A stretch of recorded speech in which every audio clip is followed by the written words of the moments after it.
Good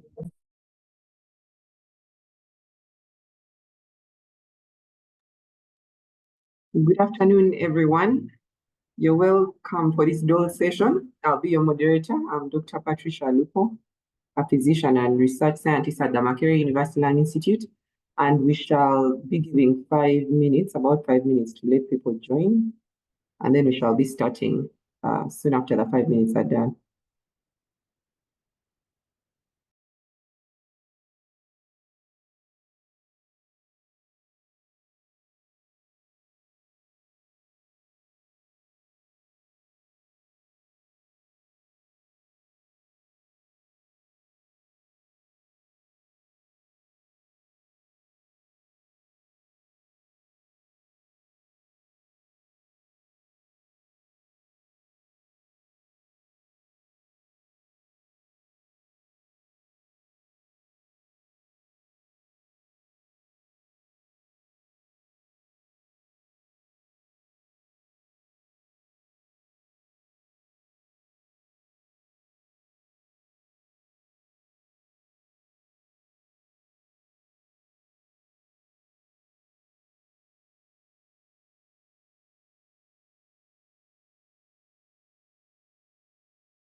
Okay.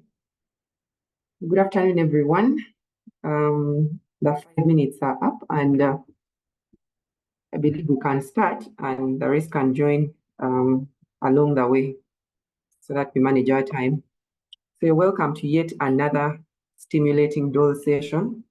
And today we are going to be discussing a very topical and interesting topic, which is air pollution.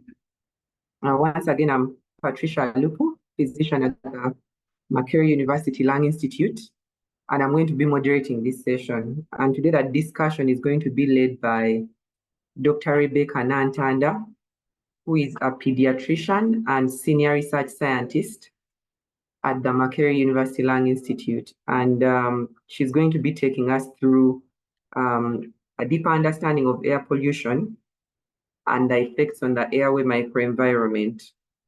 As we may be aware, or we may have heard, air pollution has varied effects on our health, and it affects many systems beyond the respiratory system. It has effects on our cardiovascular health, mental health, on the unborn babies, for the pregnant women, and its effects are multi-pronged. However, the biggest impact is felt in the respiratory system because it is the one that is most exposed to the outdoor environment. And so beyond this, we are going to delve deeper at the effects that happen at the airway level as a result of air pollution. So as we listen in, there is a link in the chat that has been placed for us to register for our CPD points for those of us that are interested in that. And we can also punch in our questions in the chat. We'll have an opportunity to ask them at the end of the discussion, or unmute and speak at the end of the discussion. But for now, let's give our attention to Dr. Rebecca Nantanda. Dr. Rebecca, you're welcome. The floor is yours. Thank you, Patricia. I hope you can hear me. Could you kindly confirm? Yes, we can hear you clearly. Okay, thank you. Good afternoon, everyone. And I'm privileged to be discussing this topic around air pollution and looking at the respiratory system. I've been motivated to have this discussion because one of the issues we are facing in the area of air pollution and prevention of the effects of air pollution on our health is the lack or the little understanding on how the air we breathe can actually be so polluted that it affects our health, both in the short term and in the long term. So I want to try and discuss some of these issues, and maybe together we can see how to move forward. Let me see if my slides can move. Yes.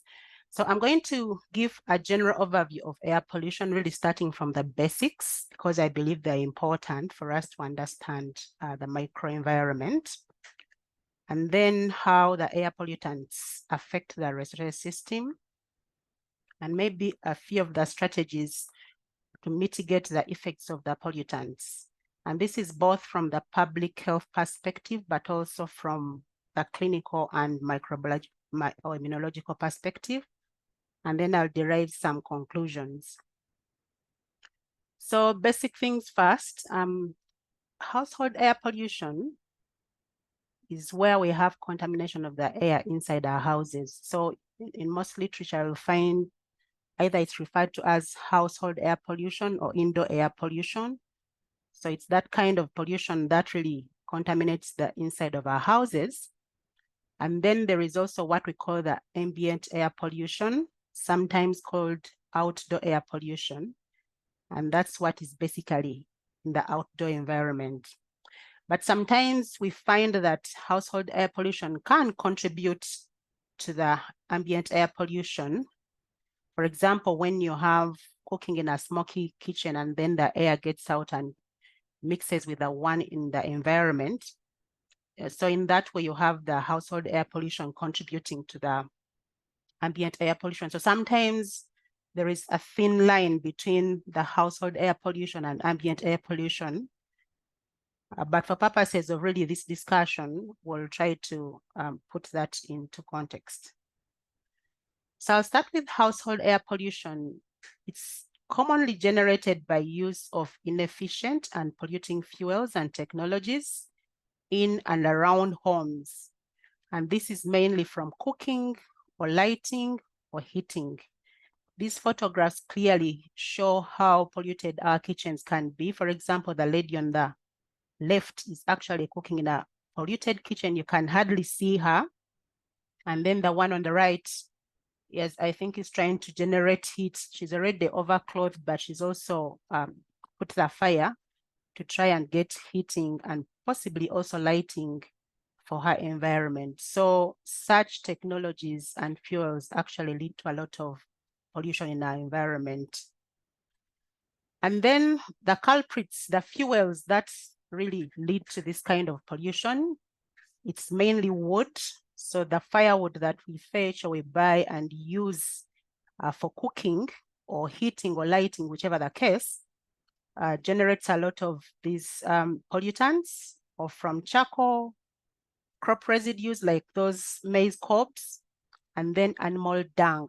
So what happens is that when these types of fuels are burnt, the process of combustion leads to the production of a number of toxic or pollutants that eventually, when we inhale, cause problems to our respiratory system. So that's how it happens. So when we say inefficient fuels, it refers to the fact that the process of burning these fuels leads to production of a lot of these pollutants. And then when we are talking about the technologies used for cooking, again, the inefficient technologies include the traditional 3-stone cook stove. Many of us maybe have seen this. So it's using the inefficient fuel, which is mainly wood, and then it's open fire. And so we eventually end up with a lot of pollutants wherever we are cooking from. Or it could be a stove, especially the charcoal stoves most of us maybe have come across or actually using. But when they're inefficient in the process of burning the charcoal that we put there, leading to production a lot of pollutants. It could be the heating, like where you see that kerosene lamp.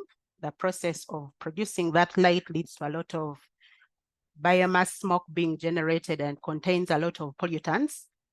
Or the traditional turnover, as we call it in the central region, that actually also produces a lot of biomass smoke as a process of burning.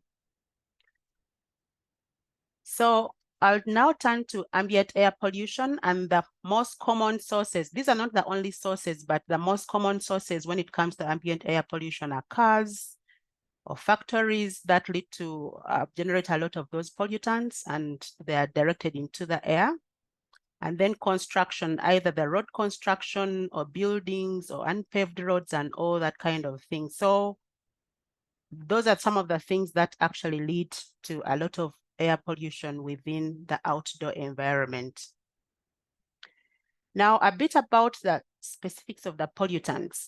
The most studied pollutant is the particulate matter, and there is PM10 and PM2.5, basically referring to the diameter of these particles in microns per meter cubed. Then there is also the ultra fine, the one which is smaller than 2.5. So these ones, the common sources include the wood, like I mentioned earlier, when you use wood for cooking, when it's burning, the charcoal, the dust from unpaved roads, the construction site, and also other sources. I'm just mentioning the common sources in the context of Uganda. And then we have the sulfur dioxide. That's another pollutant that is common and it's mainly produced from fossil fuels, like when we use them in cars, in plants. So that process of burning those kinds of fuels leads to production of sulfur dioxide. And then we have the nitrogen dioxides, the same sources, the fossil fuels. And then the carbon monoxide. This one, maybe we may relate to it easily because there are many instances where children have been left in a house where there is a charcoal stove or a candle or whatever it is producing carbon monoxide, and then we have carbon monoxide poisoning. So it's generated from wood, from charcoal, from gasoline and kerosene, and it's very poisonous. And then the ozone, mainly really looking at the volatile organic compounds, and then the nitrogen oxides that are also found in the environment. So I'm going to share some insights of the work we've done at the Lung Institute to try and find out what is the burden of air pollution. And I want to highlight this study that was published way back in 2015, where they looked at ambient air quality in 2 Ugandan cities. So there was monitoring of the air quality in those cities. And I just want to highlight the fact that we have a lot of air pollution in our environment. So right now, the recommended or the allowable levels of PM 2.5, when you look at 24-hour mean, is supposed to be not more than 15 micrograms per meter cubed. And then for nitrogen dioxide, not more than 25 micrograms per meter cubed.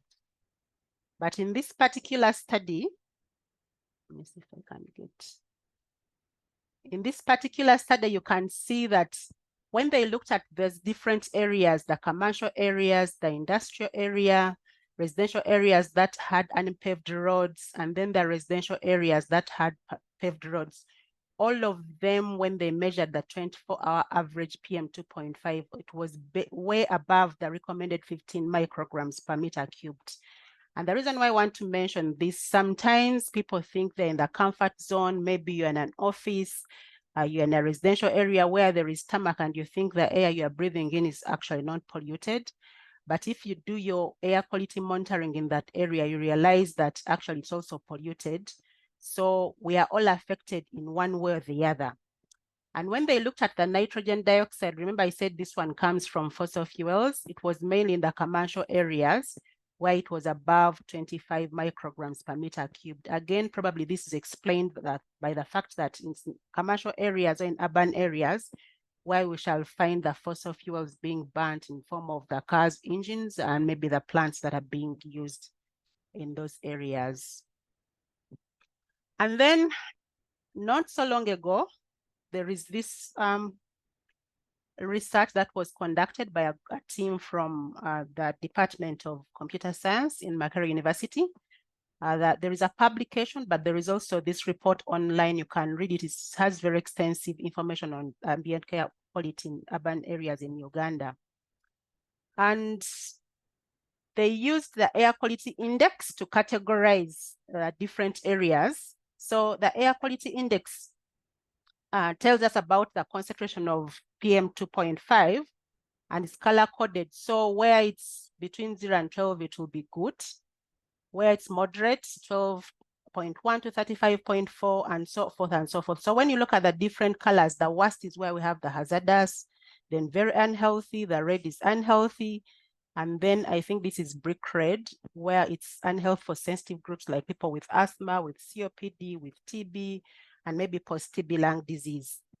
So what this team did was to look at the air pollution, and I'm just going to highlight the eastern region, where they were looking at the 24-hour air pollutants in the air, specifically PM 2.5. So what I want to highlight that maybe we can look at Mbale. This particular curve is from Mbale. So measuring from around midnight, they were still in the zone which is unhealthy for people at risk. And then it peaks at around 6, 7, 8, probably because of the activity in the early morning, and then it goes down a bit. But I think the message I wanted to say is that if you look at all those different areas in the eastern region, there is Kapchora and Namaingo district, Bujiri, Tororo, and Mbale. It's only probably Kapchora for just a bit of the time that it was in the good zone, but all of them were in the zone where the air pollution levels are not allowable given the WHO standards. And then when we come down to Kampala, where most of us live right now, these are different areas. They also monitored the air pollution levels on different days and in the different parts. But you can still see, if you look at the PM2 concentration in micrograms per meter cubed, I mentioned earlier that the allowable one should be an average of 15 and not more, but this is 50. So all the areas in Kampala are actually above the allowable air pollution levels. And of course, it varies between day to day for most of the areas, but notably that the one that really has those above 100 is the Mgongo region, but that doesn't mean that other areas are safe. So the bottom line is that areas within Kampala and Wachiso, all of them throughout the week, whether it's Saturday or Sunday, they had air quality levels that were way above the WHO recommended levels. So now I'm going to turn a bit to the health burden of air pollution. So according to the State of Global Air report that was released just last week, it was noted that air pollution accounted to 8.1 million deaths globally when they looked at the year 2021. And unfortunately, more than 700,000 of these were really in children less than 5 years of age, contributing up to 15% of the global deaths in this particular age group. And I want to share this scorecard which they produced. So, number one, air pollution now. Previously, I think it was the third, but it has shifted to the second largest risk factor for death. And the countries that are more affected are the ones in South Asia and Africa. So we face the highest burden of disease due to air pollution.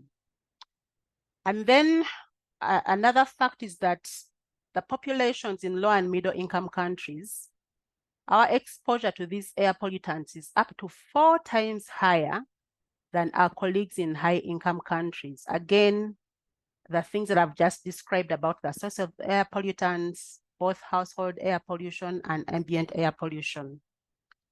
And then the other sad part, if you look at the neonatal deaths, again, air pollution is the second largest risk factor for deaths that was seen in 2021. For people who are less than 1 month of age. So again, it was South Asia, and then East, West, Central, and Southern Africa. So the air pollution levels in these areas are killing as many as almost 30% of the deaths, rather 30% of the deaths in the first month of life are attributable to air pollution.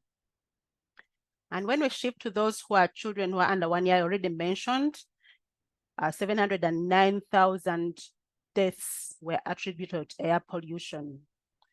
So here they go deeper to try and look at the proportions. When you look at the household air pollution, the deaths were contributing about 72%. And this can be explained by the fact that below 5 years, you're mainly in the home, you're with your mother who is cooking, or your older sister or brother. So that's how these children who are less than 5 years get exposed. So when you're looking at preventing these deaths, probably we are looking at public health interventions that are going to target the homes or that are going to target household air pollution. And then the next fact is the fact that when you look at the global risk factor for death for children less than 5 years, malnutrition is still leading. Air pollution now comes next. It looks like we are probably doing something about sanitation, about malaria, about HIV and other things, but air pollution is now leading. And the fact that we all need to breathe, we need to find a way of taking care of the air that we breathe so that we prevent all these very many premature deaths. And then, not to leave out the adults, this global, the State of the Global Air report clearly shows that air pollution is responsible for up to 30% of the deaths from lower respiratory infections, 28% of the deaths from ischemic heart disease, and 48% of the deaths from chronic obstructive pulmonary disease. So air pollution is not only a problem of the respiratory system, but we know that other organs, including the heart, the brain, the eyes, are also affected, as well as affecting children who are not yet born when they are still in the uterus. So now I'm going to try and discuss how we end up having disease as a result of inhaling air pollution. I want to mention that this area of research is still very, very gray area. Most of the studies are in mice, a few studies in adults, rather in humans. And so for all researchers, I think this is an area where we can come in and try to understand how the air pollutants, those particles or those pollutants I described earlier, they end up causing disease. So these scholars have described where mainly it's around particulate matter. So these PM particles, so they have effects. If you look at this as the airway lumen, and we have the alveolar microphage here, and this is the epithelium. So they have described the fact that when we inhale these particles, they have effects first on the alveolar macrophages. We know that alveolar macrophages are the first form of defense for the foreign bodies that, or foreign agents that enter the respiratory system. So they affect the alveolar macrophages, and I'll describe each of the effects later, but basically they make them less effective in doing their job of phagocytosis. But they don't end there. They also affect the epithelial cells, and how they affect, they both cause damage to the epithelial cells. We know that epithelial cells have the mucus that helps, and the cilia that helps to clear the airway, but because it's now damaged, that function is compromised. So there is that direct effect on the epithelial cells, but they also activate the epithelial cells to produce the pro-inflammatory cytokines that have been extensively studied as very prominent in diseases like asthma and COPD and other chronic lung diseases. But they can also affect directly the dendritic cells. So we know that dendritic cells are the ones that present the antigens that come into the airway to the cells that are going to either to kind of destroy them either through phagocytosis or whatever mechanism. So again, when they affect these dendritic cells, there can be a direct effect where they compromise the function of the dendritic cells, but also stimulating these dendritic cells to act to signal the T cells that eventually produce a lot of pro-inflammatory cytokines. The same thing with granulocytes. So eventually we end up having, I think, what I will call dysbiosis, a prominent pro-inflammatory cytokine and chemokine production. And that is the kind of pathology we see in the airway of people with most chronic lung diseases. Now, this seems very simplistic, but there are a lot of cellular signals and receptors and other things that I will not describe. But I think the message I wanted to share was the fact that when you have this, for example, pollutants PM2.5, it affects both the cellular and structural cells of the airway, and they work in unison to eventually cause the pathology that we see. And the bottom line is that they cause a dysbiosis or a loss of homeostasis within the airway. This one tries to describe it further, again, by looking at the air pollutants. So imagine these are the air pollution particles, whether it's nitrogen dioxide or sulfur dioxide or PM2.5. So what they're trying to describe here, that it affects both the innate immunity and then the adaptive immunity. And of course, in the middle here, we have what we call a reduction in the tolerogenic response. And what this basically means is that usually when a particle or a foreign agent enters into the airway, these cells work in such a way that there is kind of a balance or a homeostasis so that they don't destroy their own tissue or that person's tissue. But in this case, when these air pollutants affect that mechanism of regulation, the T regulatory cells are affected, that means it is shifted to the destructive part, and that is usually the pro-inflammatory part where there is a lot of inflammation. So I'm just going to go through briefly how this happens. So looking at the innate immunity, where we have the epithelial cells I mentioned earlier, the air pollutants leading to cytokine production. For example, we have the interleukins, the alpha, the IL-1 beta, the IL-6, the tumor necrotic factor, and all those other interleukins. These are pro-inflammatory cytokines that are responsible for the damage that we see, especially in people with chronic lung diseases. And it has been said that if people already have these diseases like asthma and COPD, they already have that damage. And when they inhale the air pollutants, the damage becomes worse. And that's how they end up with exacerbations but also with more damage to the lung, really causing progression of the disease. So again, if you want to try and mitigate the effects of air pollution in such people, we need to probably target some of these areas. It also affects the macrophage, like I mentioned, by reducing its effect to be able to phagocytose the foreign agencies, the dendritic cells, the monocytes, stimulating it to produce, again, more cytokines, like I mentioned earlier. For the dendritic cells, the production of IL-23, IL-6, and then we have the monocytes, the tumor necrotic factor.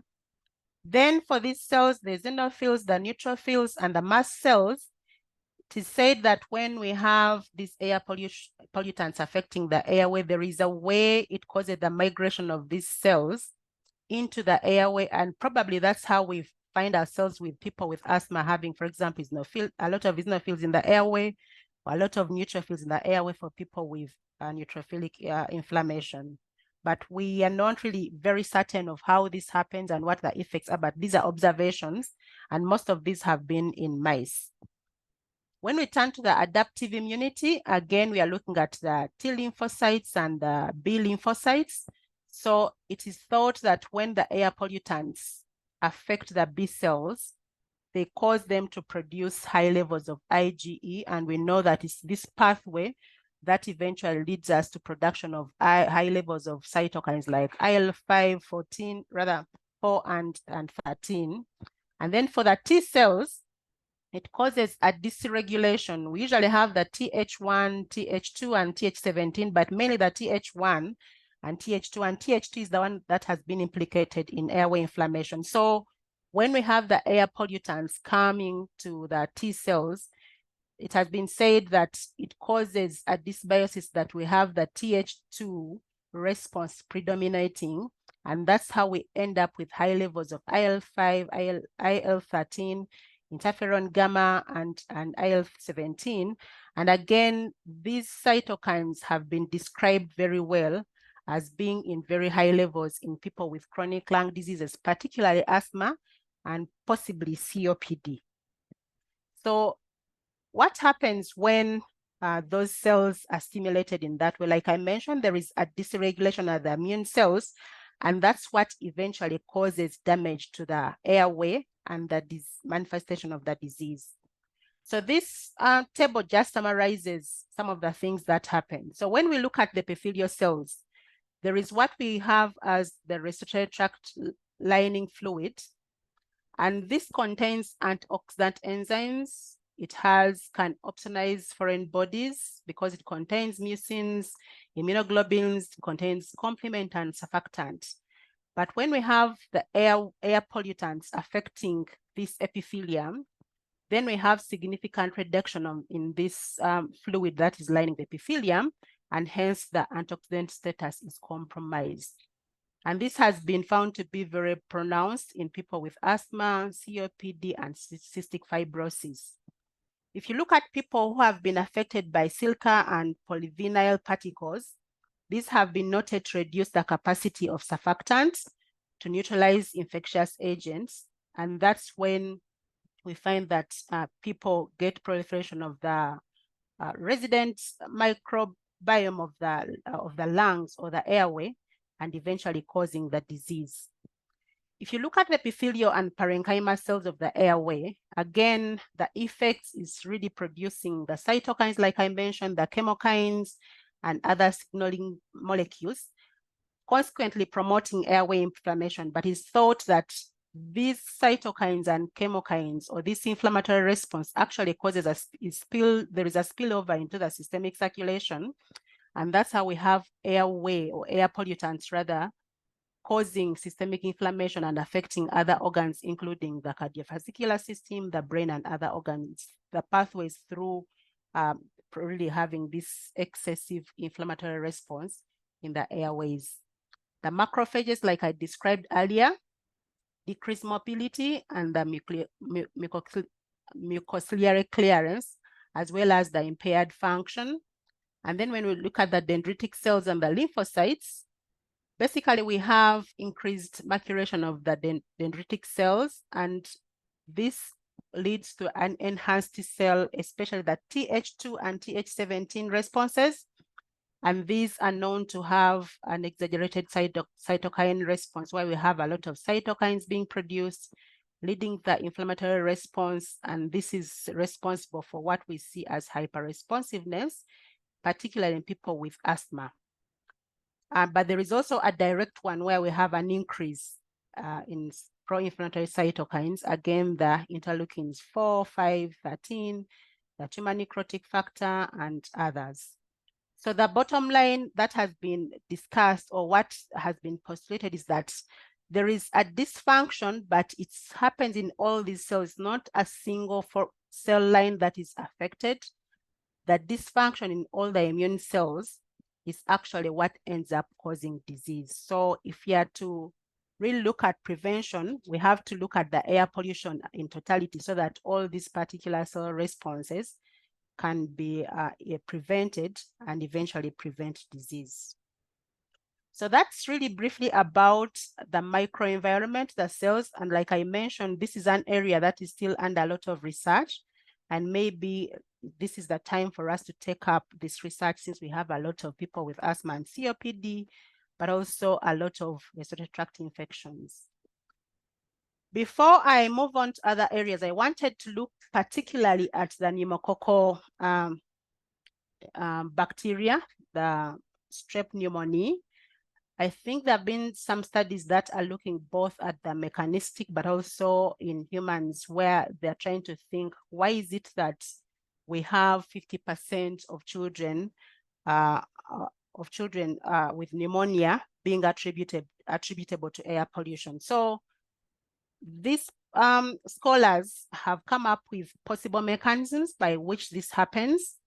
Some of them have already discussed them. There is impairment of the mucociliary activity. So when we have that being impaired, it means we are going to have a pool of the bacteria, but also not being cleared away. And as they grow, eventually they lead to the disease.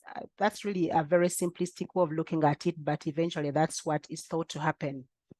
But also they think the air pollutants in the air, they reduce the function and production of some antimicrobial peptides, which are really usually found in the airways.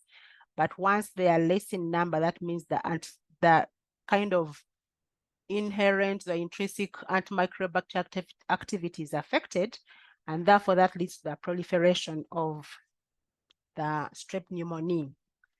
And then this strep pneumoniae has what we call an adherence factor, or sometimes it's referred to as the conjugate factor. This is the one that helps us to hold on to the epithelial and proliferate and so forth. So when we have the air pollutants affecting the airway, there is an upregulation of this pneumococcal adherence factor on the respiratory epithelial cells. And we also have impaired phagocytic killing by the macrophages, like I indicated earlier. And of course, when there is reduced killing or impaired one, then we have an increased replication of the strep pneumoniae, and eventually leading to the pneumonia that we see. So this paper kind of describes what happens at the cellular level. So I'll just try to go through it stage by stage. So in number one, like I mentioned earlier, we have the air pollutants causing a lot of secretion from the goblet cells. So there is goblet cell hyperplasia. And already we have the dysfunctional mucociliary clearance. So that's why you see in this region, there is a lot of this mucus really just being there resident, forming a fertile ground for the bacteria to grow. It cannot be cleared. So this is what they describe here. And when we go to number two, right down here, we are looking at the epithelial cells. This is where we have the peptides that I talked about that have antimicrobial activity. And they think that this is inactivated or affected. And again, it cannot help with killing of the strep pneumoniae as it enters the airway. And then when we go to number 3, that's when I talked about the upregulation or the pneumococcal conjugate factor, making it adhere onto the epithelial cells, and with a reduced mucoclearance factor or activity, then we find the proliferation of actually coming in, having more of these strep pneumoniae bacteria into the airway and eventually causing disease. And like I mentioned earlier, this is the macrophage. Its activity is compromised. It cannot cause phagocytosis of these bacteria when they really enter the airway. So when we move on to this number 4, so it is thought that when we have air pollutants, this nitrogen dioxide, the ozone and the sulfur dioxide, and of course PM2.5, that there is a leakage between the epithelial cells, and it's thought that there, excuse me, there are nutrients that find their airway into the lumen, eventually becoming food to the strep pneumoniae, and as such, it actually contributes to the proliferation of these microorganisms, eventually causing disease. So these are some of the mechanisms that have been put forward. Again, an opportunity for us to investigate in human beings, and maybe that's the work for us researchers to see how we can do that. So as a result of all those mechanisms, we find that exposure to high levels of air pollution has been associated with asthma and COPD exacerbations. And like I mentioned, this leading to further damage in the lungs. But also we know that exposure to high levels of air pollution has been associated with development of asthma, particularly in children. And this is because there is evidence that when pregnant women are exposed to high levels of air pollution, their newborns are born when they have suboptimal lung function. And there is evidence that if you're born with suboptimal lung function, then you're at higher risk of developing asthma and of course having respiratory infections. So maybe this is the pathway through which exposure to high levels of air pollution eventually leads to development of asthma, because you're already born with suboptimal lung function. And then we have some evidence from Uganda where studies have looked at air pollution in relation to children's lung health. And particularly, I want to highlight this study where there was a measurement of air pollutants in 3 areas, 2 of them urban settings and 1 a rural setting. So this study was done in Kampala City, in Jinja City, and Wenge Sub-County, that is in Busoga region. And they looked at PM2.5 using the 24-hour mean. Remember, I mentioned that the allowable level for the 24-hour mean is 15 micrograms per meter cubed. But in this particular study, they found that in Kampala, it was as high as 177 micrograms per meter cubed. And the range was still high from 62 to 424. So there was no in any way where the air pollution in Kampala was anywhere near the allowable levels of 15 micrograms per meter cubed. Jinja City, it was still high at 96, but at least lower than Kampala. Again, the range was still above the allowable levels. Even in the rural areas, it was still high. So the message we get from here is that I think none of us is safe, whether you are in a city or in the rural area, but certainly looking at the levels in the urban settings, we have a lot of air pollution there, and probably we really urgently need policies to try and work through this. And this is when the researchers looked at the air pollution in relation to the lung function of the children. These were children who were aged 9 to 12 years, and spirometry was done where they measured the forced vital capacity, the forced expiratory volume in the first second, and the forced expiratory flow, looking at the mid portion, which is 25 to 75%. So in simple terms, for those maybe who may not be familiar with spirometry, basically what we are trying to do, we ask somebody to blow out, to take a deep breath, and then you blow out air as forcefully and as hard as quickly as possible. And through that process, we are able to measure the amount of air you are able to exhale from your lungs, which is measured by a software in a computer to see if it corresponds to what we expect for your age, for your height, for your gender. For the pediatricians, you may be familiar with what we do when we are looking at nutrition, where we look at weight for height, weight for age, and height for age. It is a similar concept. There is what we expect, given those different parameters, and what you're eventually able to produce when you exhale forcefully and as fast as possible. So what these researchers found was that the red one is Kampala, the blue one is the Ginger team, and the green one is the Bwenge team. So this is when we are looking at the forced vital capacity, looking at the percentage of what is predicted versus what you actually people are able to exhale. But I think just to summarize was the fact that if you look at the Kampala, the Ginger, and then the Bwenge, when they compared the forced vital capacity, there was a significant difference between the function or the vital capacity for the children who were from those different cities.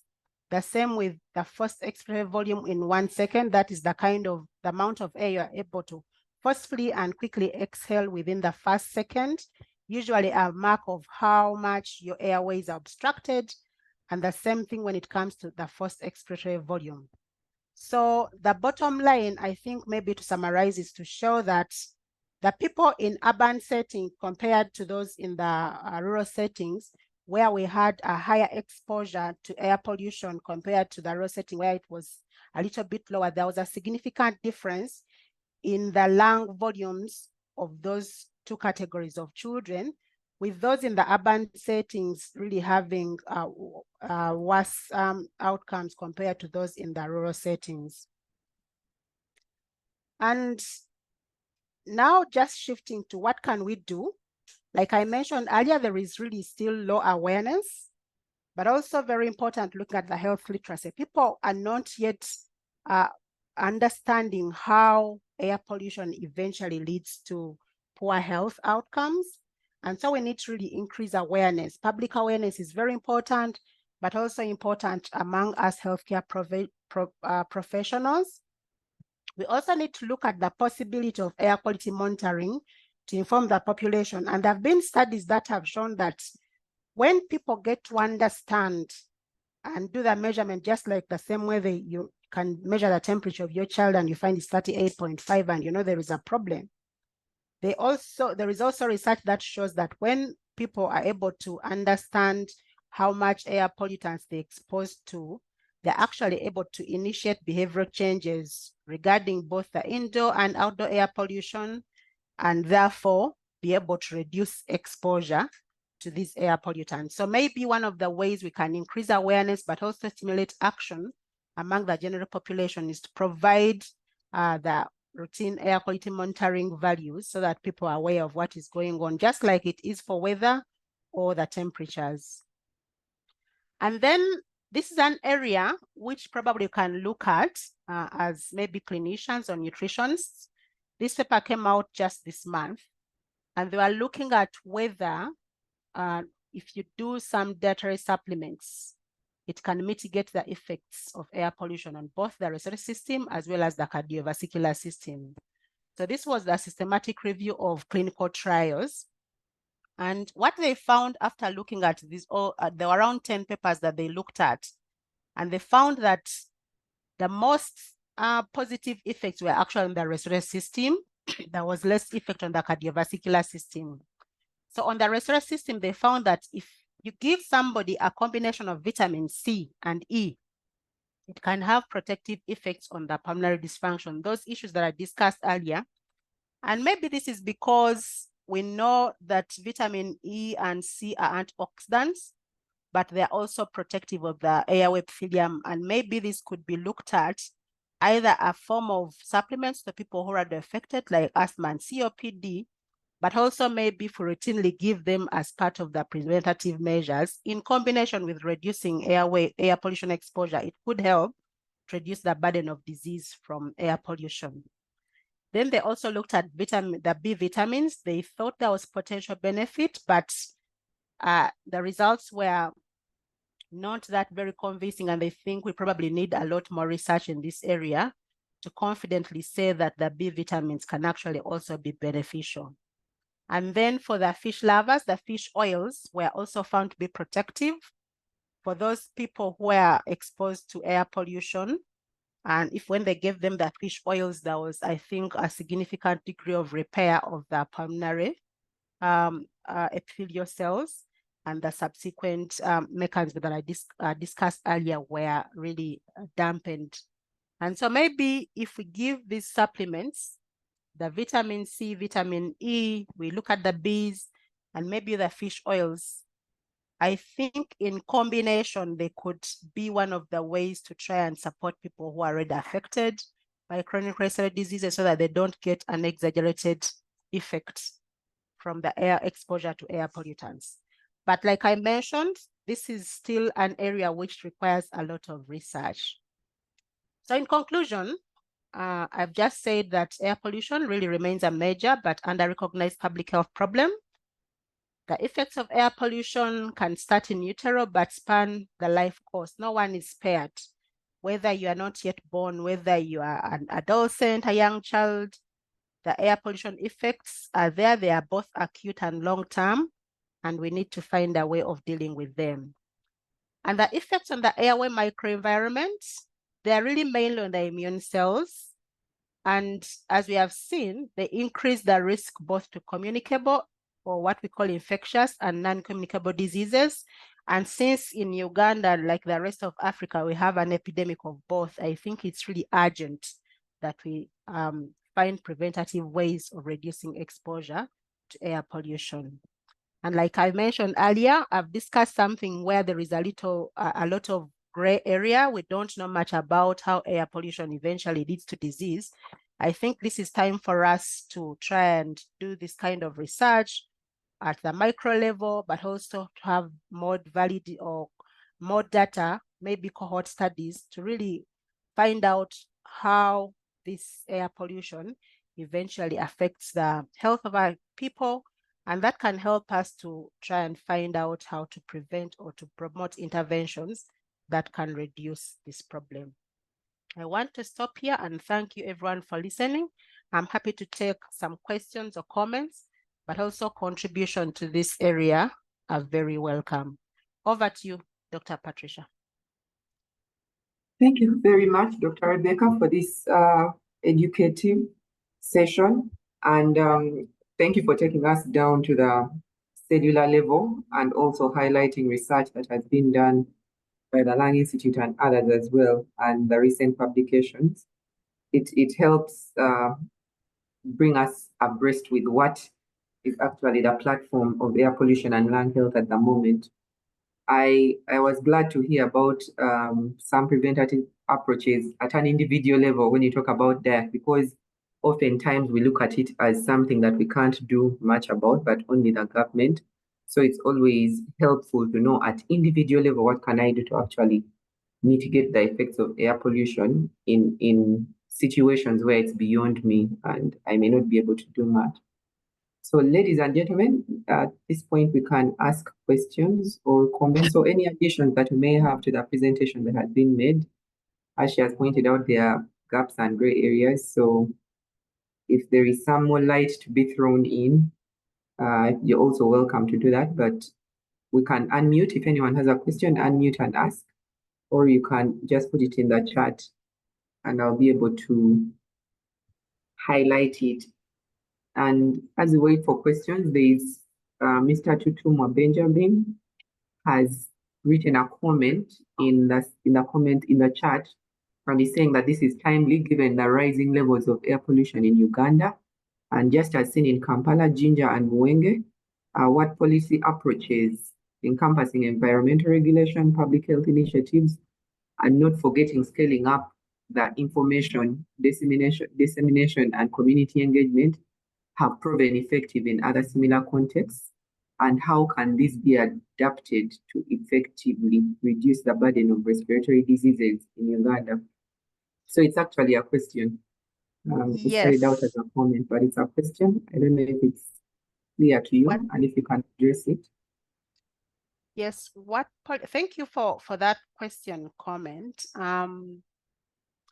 When we look at interventions to reduce air pollution, you can reduce the production or those processes that lead to production of a lot of air pollutants. Like I mentioned, that issues around using inefficient fuels and stoves.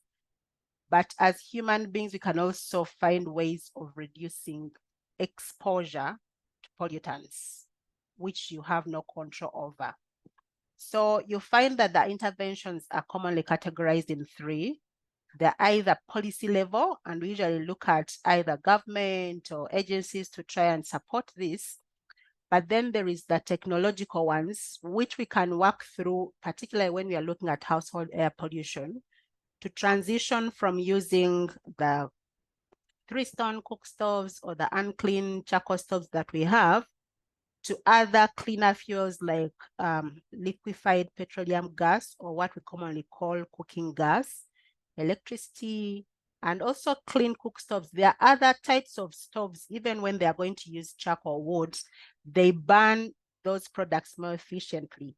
So they can also help in the transition to the cleaner fuels like LPG and electricity. So that is something that may be within our means, and we can try to do that. But at policy level, recently the National Environment Management Authority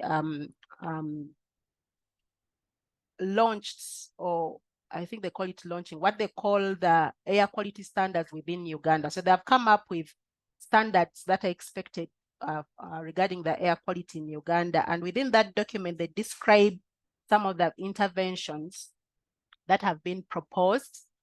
But maybe to mention some of the policy interventions that have been tried, and maybe we need to strengthen them more, is where we have a ban on very old cars. I think there is a particular age of the car that is allowable to be introduced in the country.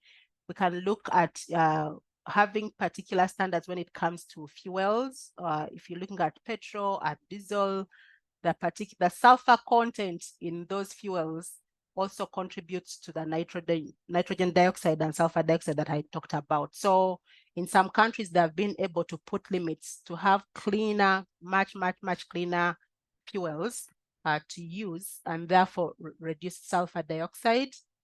Then we can also be looking at some of the things like the factories having some standards being observed such that they don't produce a lot of these are some of these pollutants. We are now looking at producing electric cars instead of having the gas engines or the diesel engine powered cars. So there are all a lot of these policy interventions, but I think the bottom line is these interventions, much as they are probably a responsibility of the government, but we also have to be part of this drive to try and reduce the air pollution. Within Kampala City, they've tried to create what they call, I think we could call them car-free or vehicle-free roads. There are some areas where cars are not expected to pass because they have blocked off those roads. I think typical is around Namirembe and Loom Street. But still you find that the borders are passing. So they are still emitting these pollutants. So there are quite a number of interventions that can be done. I may not be able to finish all of them right now, but the one of behavioral change, where we need to increase public awareness, where we need to increase the health literacy around the air pollution and its effects on health, I think is very important, because even where these interventions, whether policy or technological interventions, have been tried without behavioral change, they have failed, and we have not seen positive effects on health. So maybe that's what I can comment. Dr. Nalanga, you have a question or comment? I see your hand is up, please. Go ahead. Yes, thank you. Thank you very much, Dr. Nantanda, for a very, very exciting presentation. You've truly delivered as promised. It got me thinking a lot about, pneumonia in children, that for the longest time we have tried to fix with specific patches around immunization, addressing nutritional problems, because we think, well, all malaria or rather all pneumonia poor outcomes are related to undernutrition. But we've also always known that air pollution is a risk factor for pneumonia, and well, the mechanisms are still, being deciphered.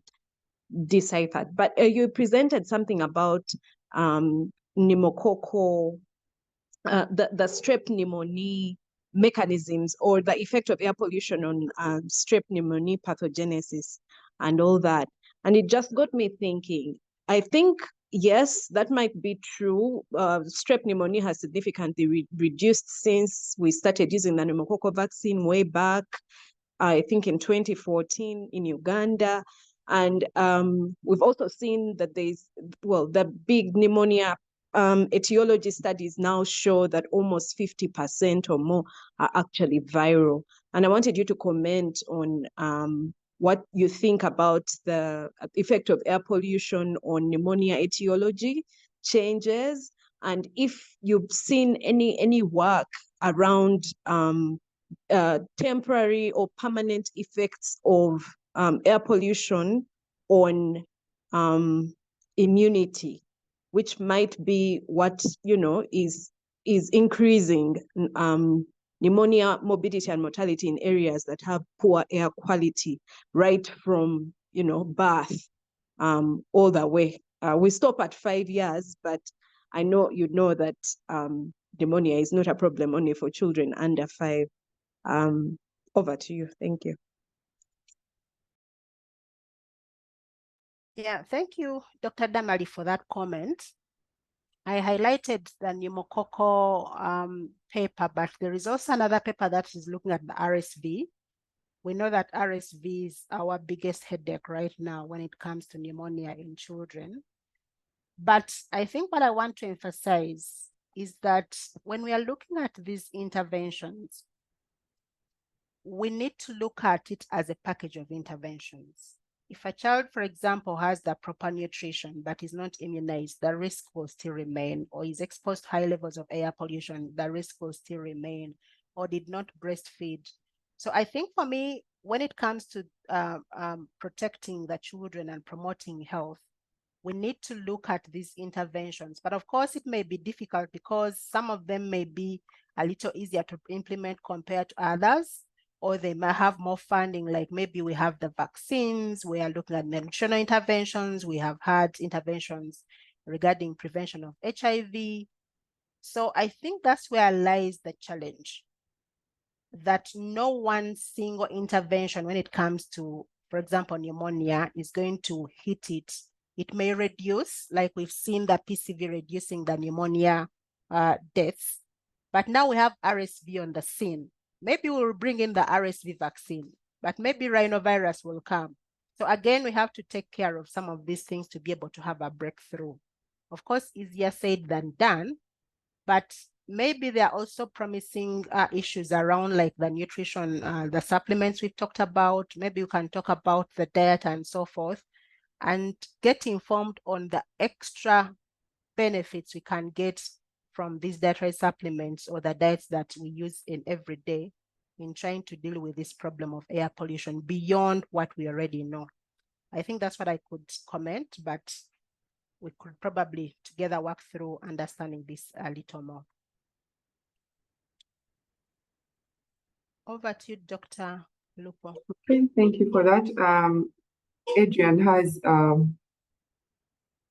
question or a request in the chat, and he's saying that could you comment on energy use at home, how to reduce the pollution there overall?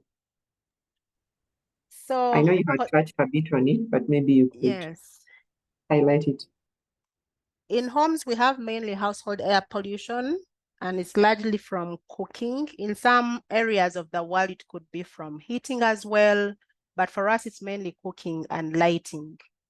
And this is mainly because we use either wood or charcoal, or we use unclean cook stoves.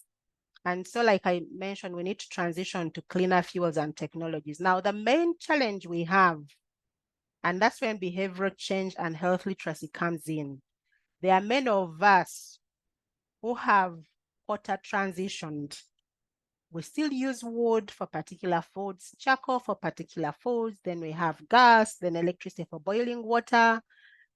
So we need to transition completely to realize those effects, the health effects. Otherwise, if we do what we call stove stacking, meaning that sometimes you use wood, sometimes you use charcoal, or you use both of them, but also when you're boiling like milk, that's when you turn on the gas, and when you're boiling water, that's when you use the kettle, we'll still have the air pollutants and will not realize that, effect. So it's around trying to understand that even when you have cleaner fuels, for as long as you're still using the unclean fuels and technologies, you will not realize the benefits. But that is beyond. In our homes, sometimes we also experience issues of ambient air pollution where we are next to roads that are dusty, or we are next to factories, we are next to car garages and all these things. Those may be beyond us, but I think that's when the physical planning comes in and these other things. Again, it's up to us to see how to get educated, understand these problems, and maybe raise our voices to try and see that some of these things can be really worked on to prevent these air pollutants. Over. Okay. I can make some comments. Thank you for the presentation. Oh, someone wanted to make a comment. Ronald, maybe I can wait. Yes. Atwendire, you can go ahead. See, the hand is up. Ronald, you can go ahead and ask your question or make a comment. You're muted. In case you're speaking, maybe you can unmute. Yes, thank you so much. Thank you, Dr. Nantanda. Yes, my comment is as the Makerere Lung Institute, which is leading in research. All these findings are very important. I would like to know if there are initiatives for public health education, whether working with the ministry or working with the regional referrals to disseminate all this information that is saving to all of us. Number two, I would also like to inquire if there is a lot of, maybe for public, in the taxis we move, is there a lot of putting on a mask? Can it change much to us on the public side? But also, you have raised recently the KCC had decided to put on the palm trees everywhere, but again, the people are getting them off the road. So it's really more public health information such that we try all we can to absorb this pollution, so that we can survive. Otherwise, it will also become one day to be like COVID, so that we are all not breathing. Thank you so much.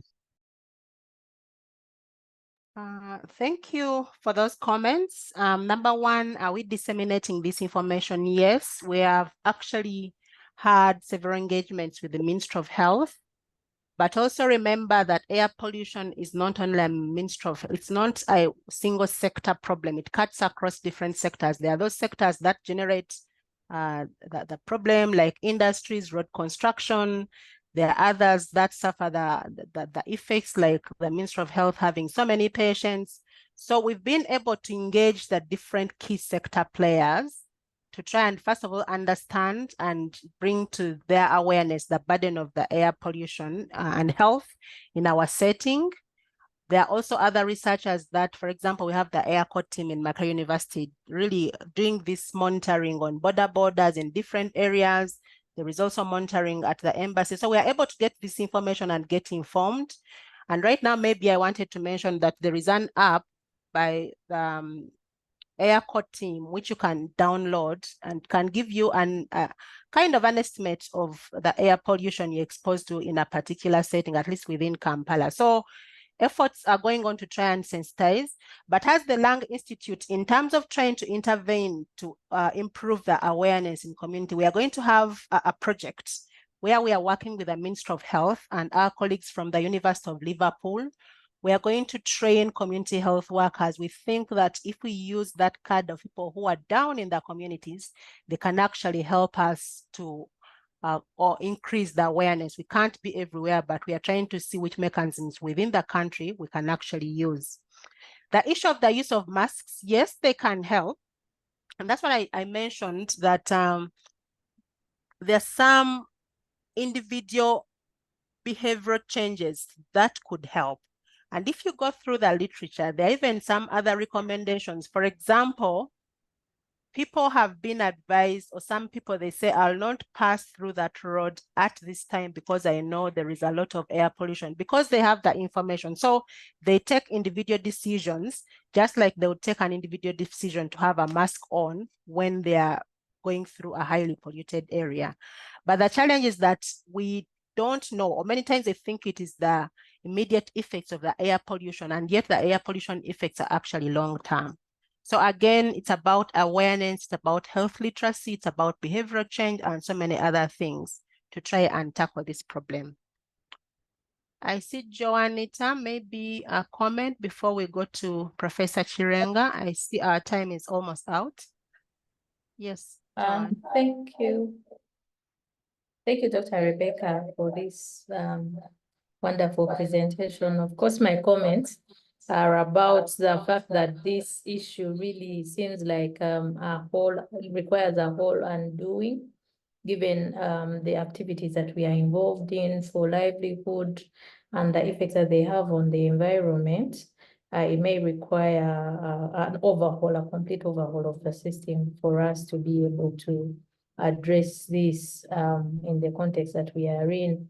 So I'm looking at, of course, usually the interventions we put in place to manage healthcare challenges, where at this point in time we talk about prevention, but it can only go so far. We may need to innovate treatments like we always do for pathogens that attack us, in this case, air pollution. We need to find how can we be able to clean up the environment if some of the activities we cannot do away with them as humans. And therefore, us as researchers to begin to think, probably as discussing with Patricia, try to figure out how the trees are doing it to clean up the environment, and probably think of coming up with artificial means of mimicking that process to be able to multiply it and be able to clean up the environment very fast. So we may need to focus our attentions into cleaning up, as well as we know that the prevention can only go so far. The other issue is, it is good for us to look at how the other communities which are clean are doing in terms of these healthcare problems. It would be nice to show it and therefore prove be a proof of concept really that if we are able to deal with this air pollution, then we shall not see asthma, just like in other countries where this is clean, and therefore they are not really having this problem. But also to comment about our efforts to do the oil drilling that has been contentious, and how it now comes in at this point, given the discussion at hand. Thank you. Thank you, John, for the comments. I don't know if Dr. Rebecca, you have any reaction to the comments that she has made? I think they are generally comments for us to think through. Yeah, for us to think through and decide how to innovate, which way to go. And I think the ball is in our hands, all of us, to try and see what innovations can we try to have the air cleaned. Dr. Rebecca, are you trying to speak? I hope you're not muted. No, I am not. I hope you can hear me. Can you hear me now? We can hear you. It might be a problem on Patricia's side.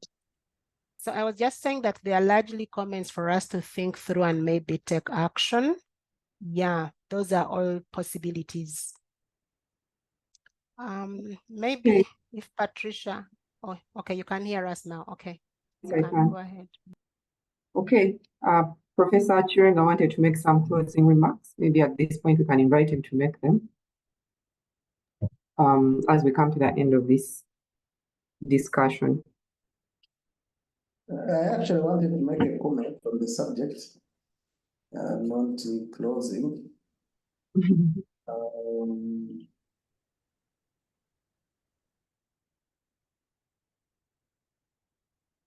when we look at these pollutants, there are some areas which we forget.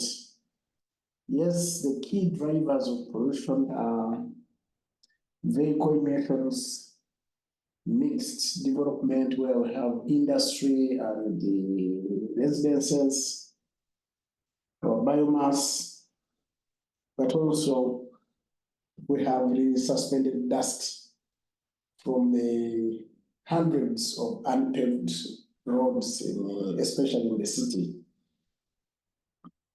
This is actually, it also leads to the household question which was asked earlier. This actually could even be termed to be household, because these small roads, you know the suburbs, what I'm talking about. Everyone has a road that goes through in front of their gate, in front of where they sleep, and there are cars squeezing there, especially at peak hours. These are key drivers. And I think one of the reasons making Kampala more polluted than most other cities are these roads, and given the nature of the composition of our soil.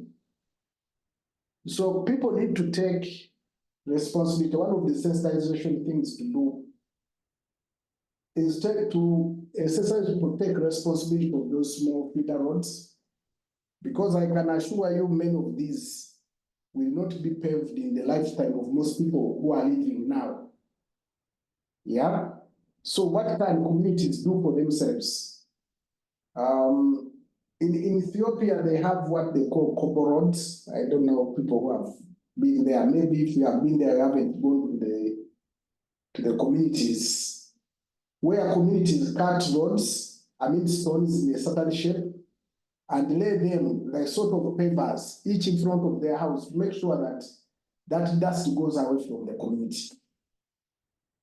Or even communities could contribute to have small feeder roads worked on, if this is embraced as a program. The other one which communities can do, or government can do, is identify local contractors in each area to be able to remove this dust in a cheaper way. In our studies, which I'm sure you've seen, when we did the speciation of the particles, most of these particles actually were silica species, meaning that it's just dust being suspended. And when dust is suspended, it may go there innocently as silica, but there are many other things in the air looking for where to sleep. So the biologicals, the chemicals from the cars, I don't know, this may take longer to explain. They all go and absorb on this particle, and now they get a vehicle to move them and transport them deep into the lungs, and then cause more serious damage than even what the silica may have done. So in a way, that's one area that we can do advocacy on. It could be as simple as the communities pouring water onto this dust, whatever they can do to make sure that there's no dust in their environment. Because for many years, we have been looking at dust as a nuisance. Same way people used to look at tobacco smoke, it was a nuisance. But actually, they are not nuisances. They are serious chemicals which can damage the people. Maybe the other one is about the vitamin C. Actually, we have evaluated this concept. I think it was to MRC Global Health Trials. I don't know whether Rebecca, you are part of that, or it was Wilson. Yes, where with we Frederick. wanted, yes, to get some children and give them a bit of vitamin C. But the only thing which happens in these mitigation interventions is that people, so you want to give vitamin C so people can continue polluting the air. So it's like an ethical thing in the middle. Expose the children but give them vitamin C. So this is harm reduction. Yeah, the concept of harm reduction in exposures and drug abuse. Yes, we know if you give people drug replacement therapy, like methadone, it's better maybe than what they are taking, which is more dangerous. But the ethics becomes tricky. Yeah. In some countries, I will not mention the name, in the morning around 10 a.m., you'll find a bus full of young men going to get these injections as replacement of the dangerous thing they would have taken. So the discussion can go on and on. But I think let's follow up this vitamin C thing, especially if you give it as a supplement. Encouraging fruits which have vitamin C or foods which are fortified with vitamin C, maybe juices.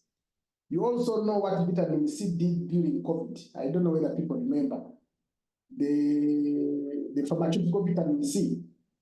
It caused a lot of problems because we are taking too much of it and it is not without side effects. So that is the discussion. So I am not ready to give a closing remark. Back to you, the moderator, to close the session. Over. Thank you very much, Professor Chiringa, for those very important.